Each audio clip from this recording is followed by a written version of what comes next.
Alright, ladies and gentlemen, welcome to set number 3, and looks like I actually forgot to update the score for last set. My apologies.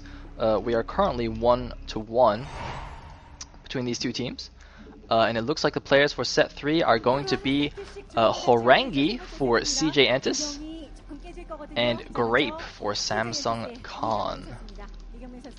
Now, Horang2 is actually written Horang2 because apparently in Korean the 2 is actually pronounced as E. So yeah, that's what's up with that. Anyway, I didn't actually see what clock positions these guys were, so I'm gonna have to readjust the overlay. Was not paying attention. Okay, looks like Horang2's yellow. Alright, so he's P5, and that makes Grape, what was it, P11? Is that what they wrote? I don't know. Hey, there's Coach January. Okay, looks like the overlay is a little bit out of whack. Nice. Alright, good. So the map is Electric Circuit. It is the 4-player Medusa, as they say, as people are calling it. Anyway, yeah, both players just putting a pylon down in the main. Nothing super cheesy, no proxy gates. Very good stuff. So, interesting. Another fun fact, by the way, is that last game that Movie lost, that is the first set that CJ Entis has dropped all season. So far in the season, they have I guess spoiler alert. Whoops. CJ Entis has 3-0'd both teams that they faced so far. However, those two teams are the weakest in the in the league. Yeah, I don't think you can argue against that, really. I mean, I apologize to the STX fanboys, but STX is definitely like one of the weakest teams, if not the weakest this season. So yeah, they 3-0'd STX Seoul, they 3-0'd Air Force Ace, but now they're facing Samsung Khan, the greatest team in Pro League. No, I am not a biased commentator at all. Stork's a beast. So looks like we have a gas, we have a core. So I think, hold on, is that Grape or Horang2? Okay, Grape. Grape is red. So I think Grape actually went for the core first before Zealot. Since he does have, yep, there's a second pylon. So, Grape taking a very slight risk there, going for the core first. I mean, what that means is, if his opponent goes for a 2-gate, like a 10-12 gate, he's going to have a very difficult time holding that off. But 10-12 gate, especially at this level, is not particularly common in PvP. Excuse me, I'm still a little bit sick, so I'm going to have occasional sniffles. But yeah, 10-12 gate, or any variation of 2-gate, is not particularly common at top level PvP. So this kind of risk is generally worth it. Although, I mean, having said that, it is a little bit map dependent. Interestingly, Grape actually also hasn't scouted yet. Horang2 has now found his opponent, but Grape hasn't even sent out a scouting probe, has he? Unless it's already in the base and I just completely missed it. I don't think he did, though. I don't think he did. And all that really means, to send out that late of a scout, is that he doesn't really care what his opponent's doing. He's just kind of going to go the same build anyway, and that makes me think he's going to just go for some kind of standard 2-gate robo or 3-gate robo, some kind of safe middle road build, as we saw Movie do last game, where it's not too important to see exactly what your opponent's doing. You're kind of doing more or less the same thing anyway. As Day9 says, if you're going to scout, you have to know what you're scouting for. Don't just scout for the sake of scouting. Anyway, it looks like, Grape is actually interestingly going to do a double scout, using his probe to go to the top right, and using a Dragoon to actually scout the bottom left base. That's actually very, very interesting. I think that's actually quite smart, because, the Dragoon is, the Dragoon is quite fast. It's faster than Zealots, and obviously it's the same speed as your opponent's Dragoons. So, if you go there and you see a bunch of units, you can just run away quite easily. And, he's actually going to get caught here. Oh my god, is he paying attention? Okay, whew. For a second there, I thought that Dragoon might have been trapped, but no, it was not trapped. And he's just going to run away. So now Grape at least knows that they are in cross-map positions, but he still hasn't gotten into his opponent's main. I think his probe actually got taken down by Horang2's Dragoon, and it looks like Horang2 actually going for a DT rush here. And it looks like Grape's units are getting caught a little bit, but as I said, the Dragoons are able to retreat.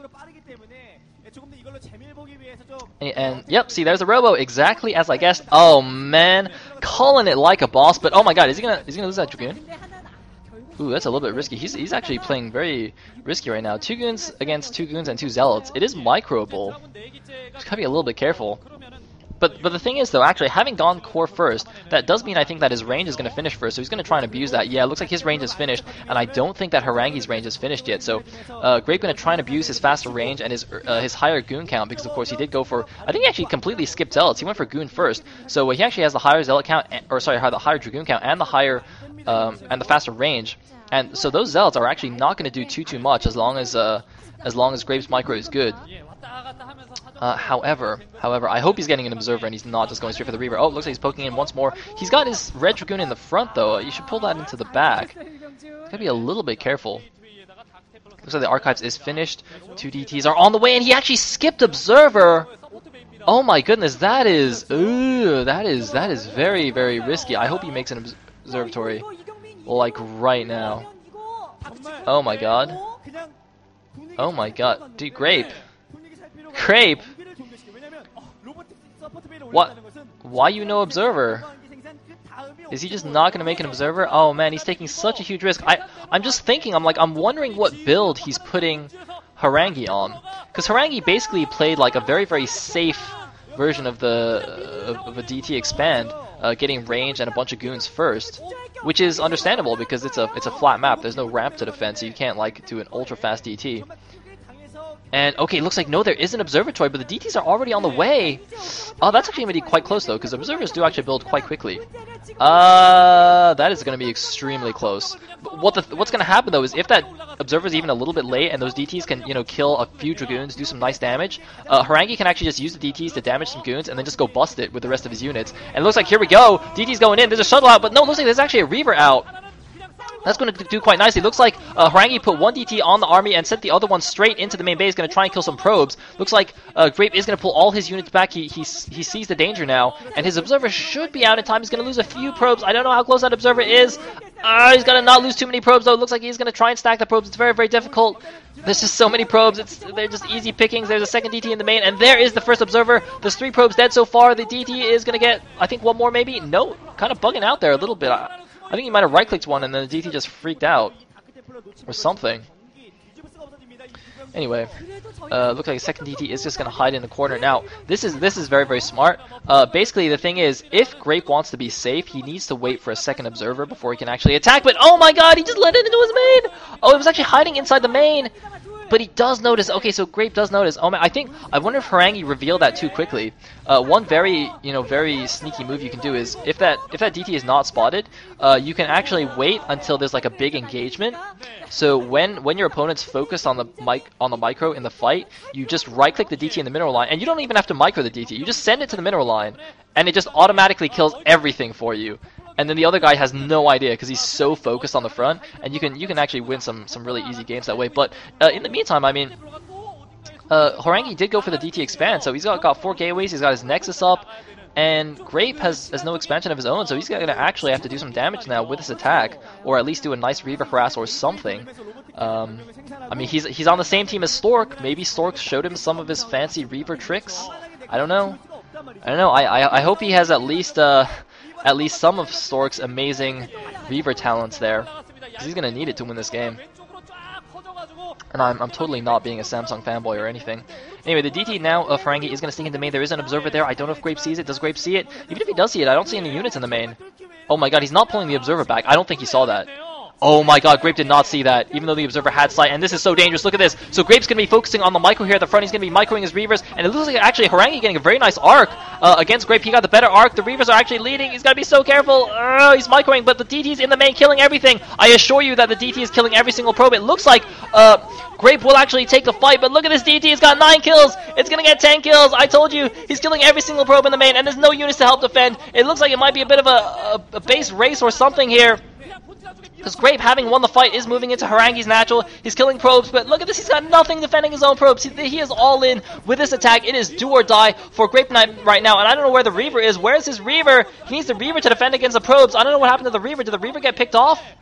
Where's the shuttle with the Reavers? Did they actually die? I am so sorry. I was not paying attention. It looks like we have a shield battery down. Harangue using his probes to fight, but looks like there's too many Dragoons. There's too many Dragoons. I don't know what's happening to the DT. I don't know what's going on in Grape's main, but it looks like the probes getting in there. A lot of Grape's Dragoons are going down. This is just... this is so crazy. I don't know who's going to take it. It looks like the DT has been cleaned up in the main. Grape, how much more damage can he do? How much damage has he done? I don't know. Looks like all the Dragoons are going to get taken down here. I don't know how many probes are left for Horang2. Has it been enough damage? It looks like Grape thinks that it hasn't been.